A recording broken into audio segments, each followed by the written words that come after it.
Hello. Today we're going to talk about Astra. Astra is our campus room scheduling tool.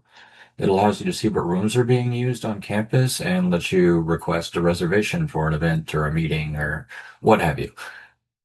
So you access it just via our faculty and staff intranet page here, and then it'll be on this row here, room scheduling at Astra. So click that. It may already automatically sign you in with your single sign-in information, but if it doesn't, go right over here and click sign in. And if it prompts you to type in information, use your single sign-on information that you use to access Moodle, email, any of our other systems. So from here, there are a couple different things that are useful, but the first is going to be the scheduling grid. So if you go up here to calendars and select scheduling grids, it'll bring a window up that allows you to see all the various rooms on a specific calendar. You select your calendar up here at the top. You can choose the Overland Park location, all, or CAS. And then you can select your days here on this calendar widget. So you see here you can see a bit of information about what events have been scheduled, what days, and then see some information about the various locations on campus. It'll be pretty empty right now because it's during the summer, but you'll notice it auto-populate with courses as we move through the year. So the next point that is very useful is to actually request an event. So from here, you go to events and select request event. And we want to select Baldwin City request form. And then next. A quick note before we move forward on this is that events need to be directly tied to a Baker University primary operations, such as a department meeting, a student event, NAIA official competition, something of that nature. Now, events that are requested for like an external outside group or department, that a Baker group is hosting for, for the community, etc., that needs to go through conference services with Nick Goodman. So you can request that event through here, but just place that information within this request, and Nick will see that and follow up from there. But anyway, before we request a room, we must first add our meeting details. So it's going to ask us some information on our contact, which will auto-populate from our sign-in information, so that's nice. We'll include an event name,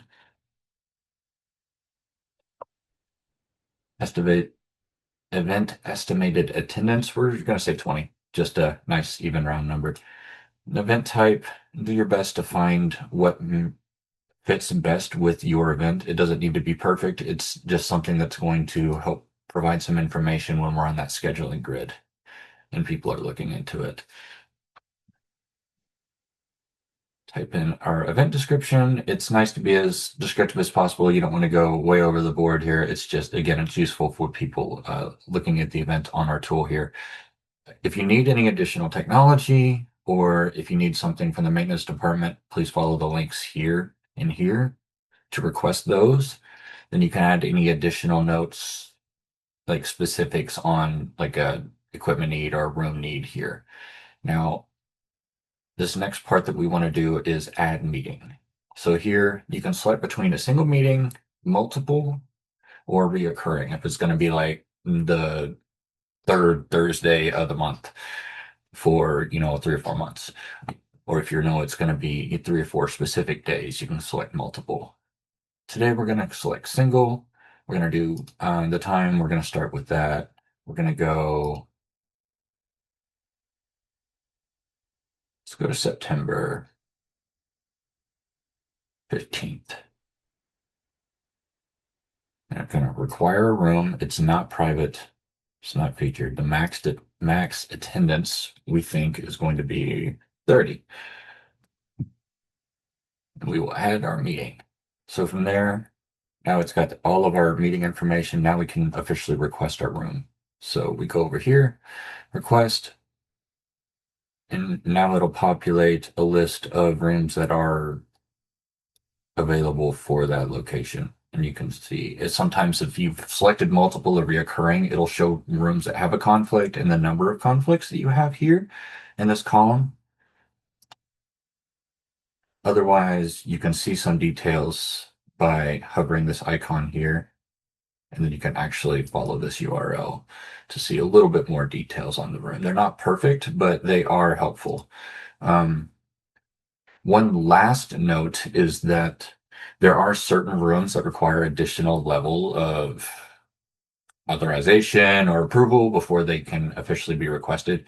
And those are the Rice Auditorium, Collins Gym, Collins House, the residence halls, the dining hall, and the Mulvaney space lab space. So each of those, if you request them through this system, it'll go through like normal. However, before it's officially approved, Nick Goodman will need to contact the department of the facilities associated with the specific space and will likely contact you as well for additional information.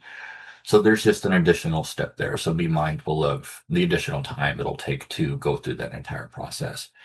Other than that, you can just pick a space that is available. We'll just pick a classroom space. Click OK. And then from here, we're good to submit. I'm not going to submit because that would actually request the room and I don't want to take the space. But that is how it works. You will get an email saying that your event has been requested, and you will get an additional email once it has been either approved, denied, or if there is any kind of additional follow-up you need to do in order to follow through. If you have any questions, please feel free to reach out to my team or Nick Goodman. He helps a lot with this system. He's a fantastic resource when you're trying to request events. But other than that, thank you for joining us today, and I hope this was useful too. Thank you.